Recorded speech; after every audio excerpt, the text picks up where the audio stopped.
Okay, now diving into the saucy part. Saucy? What is the biggest red flag you ignored? Siguro sa loyalty. Doon ako nadali. Hi, welcome to another episode of Suspicious Neighbors! Hey guys! Akala nyo wala na ako, no? Akala nyo nag-away kami, no? Hindi! Ay, nag-iisip-isip kala may issue. Kala may chismis na masasagap eh. Pero wala. But since I am back, kamusta naman kayo, guys? Ganun pa din, ikaw, kamusta? Ikaw, kamusta?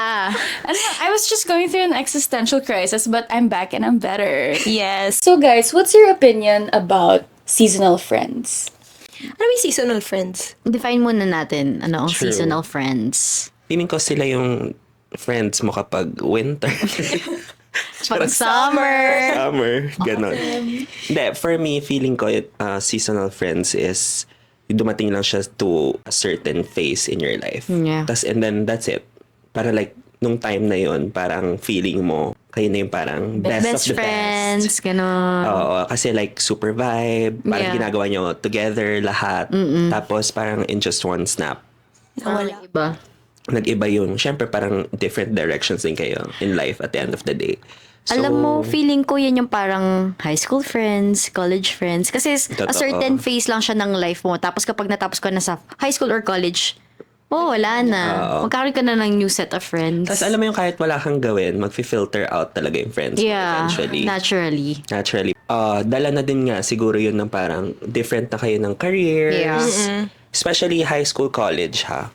Kasi parang feeling mo nga high schools are forever. Yeah. Yes, to a selected people. Kaya nga parang sabi nila, you should know how to distinguish your seasonal and lifetime friends. Yeah. Kasi dun mo rin naman sila makikilala kasabay nung other friends mo.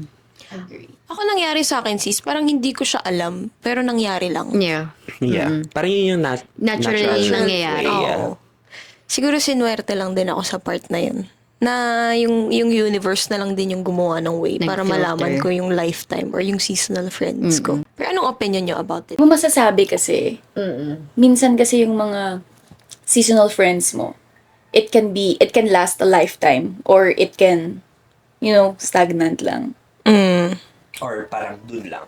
Parang dun lang. Pero ako yung mga nagiging seasonal friends ko kasi nagiging lifetime friends ko pero hindi na siya same as before. Yeah. Feeling ko malalaman mo kung seasonal siya if nangyari na siya sa'yo eh. Actually. If tapos na. Yeah. Na parang, okay, pang noon time lang pala na yun. Yung kami, parang ganun. Ako parang feeling ko parang siyang ex-boyfriend, parang ganun. Kasi for me lahat ng taong dumadaan sa life mo, Parang bula. may sabong panglaba. Di parang meron siyang lesson na tinatry kang ipalearn. Parang lahat ng taong dumadaan sa life ko, personally, lahat yun, kapag ka nawala, meron akong natutunan. Yeah. Itong kaibigan na to, napalakas niya ako, ganyan. Nalaman ko yung plastic sa hindi plastic. Hindi, yung mga ganong bagay. Yeah. Parang, yun for me, siguro yung seasonal friend. Hindi, feeling ko din, God will use that person para Exactly. din matuto ka sa life. Yeah. Exactly. So, dun mo na lang ibabase if like, forever ko to or like, dito lang siya. Kasi parang merong mga moments na hindi, hanggang dito na lang talaga kami. Parang masasabi mo na ganun no? Give lang. For me Talaga. din. Kasi hindi mo mo naman- mahahanap yung lifetime friends mo if like, hindi ka, lagi kang reserve. Yeah. Saka hindi mo din masasabi sis at that time eh. Sa bagay. Na seasonal friends lang pala sila. Oo. Sa bagay. Siguro yung lang- na lang, yung paghihinayang, yung parang, parang Sayang. parang kala ko, eto na yun. Kasi Parang looking ganun. back at it now, parang iniisip ko yung mga naging seasonal friends ko. Parang, ano bang mali or tama na gawa ko? Bakit kami nawala as friends? Feeling ko it just happened. No matter what. May sarili kasi kayong buhay sis eh. Sa bagay. Meron kayong different, paths in life na baka dito lang siya tas ikaw gusto mo mag-move forward na siya hindi pa siya ready to move forward. So, Yeah. nawawala siya. Best friends pa rin kayo. Oo.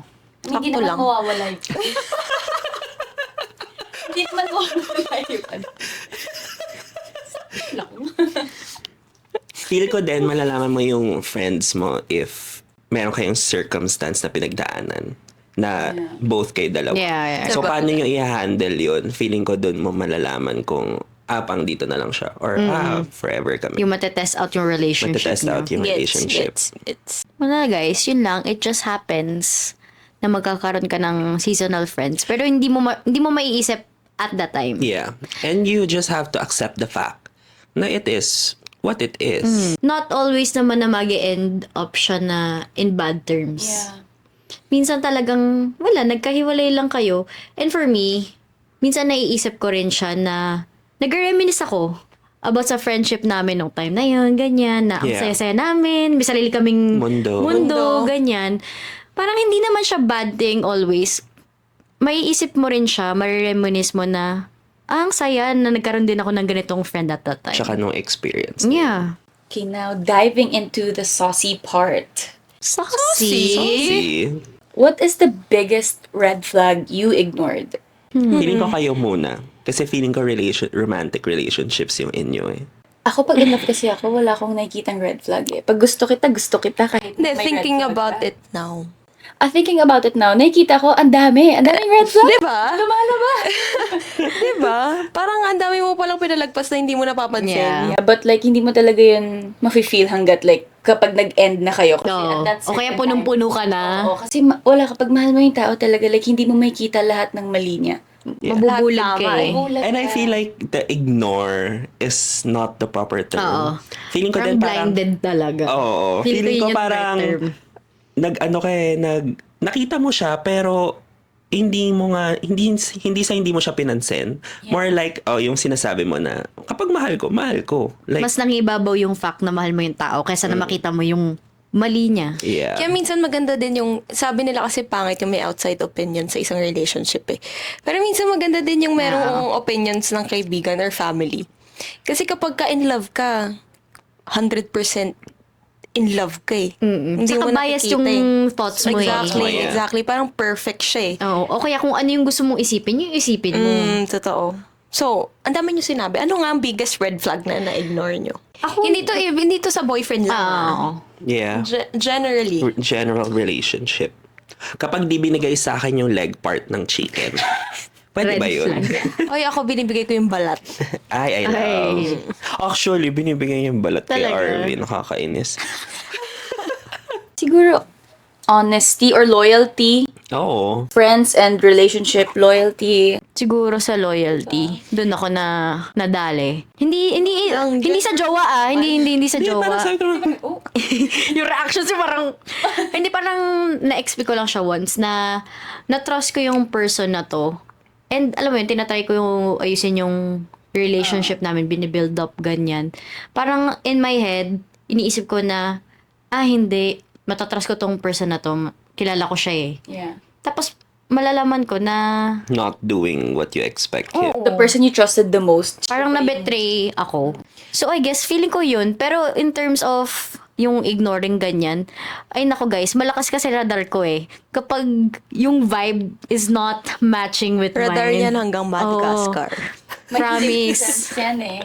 Basta mararamdaman ko eh. Kaya, nafe-filter out ko agad. And I'm big on, like I always tell other people when we meet new people, parang we're big on privacy and also loyalty. Parang kahit nga yun lang na lang gawin mo sa relationship, parang okay na. Parang wag kang, yung kung ano yung pinag-usapan. Kumadaldal. Oo. Parang wag mong, Huwag ka madaldal. Yun na yun. Dal, ang dami mong eme. Keep your mouth shut. pero in terms of relationship, i-add ko lang yung kaninang conversation. Go. Mahalaga yung may outside perspective. Yeah. Pero mahalaga din May privacy. na parang oo, and also parang strong yung core na kung sino yung nandun sa loob. Yeah. Parang communication is key pa din. And then kapag tinanggap mo na, ito yung nakikita namin for the both of you. Parang intindihin mo kung saan siya nanggagaling, and then dun din kung saan yung isa nanggagaling. Parang ganun din. So, ano red flag mo? I mean, yung red flag, na-ignore mo. Na in-ignore mo? actually, hindi ko siya in-ignore. The more like, what I'm trying to say is, wag mong i-close yung sarili mo sa ito yun lang yung opinion mo. Yeah. Kasi dapat may opinion din yung iba na dapat mong pakinggan. Pero ayun guys, for the last thing, yung sa red flags. Feeling ko kasi baka isipin nyo na, ay, blame nyo yung sarili nyo. Na na-ignore nyo yun eh. Pero kasi at that time, hindi mo maiisip na red flag pala siya. Oo. Nagmahal Pwedeng ka lang. na-overlook mo siya eh. Feeling mo valid ka nung time na yun. At the end of the day, babalik ka pa rin dun sa at least natutunan mo siya. Yeah. To hear more about this episode, click the link and visit our Spotify channel. See you there!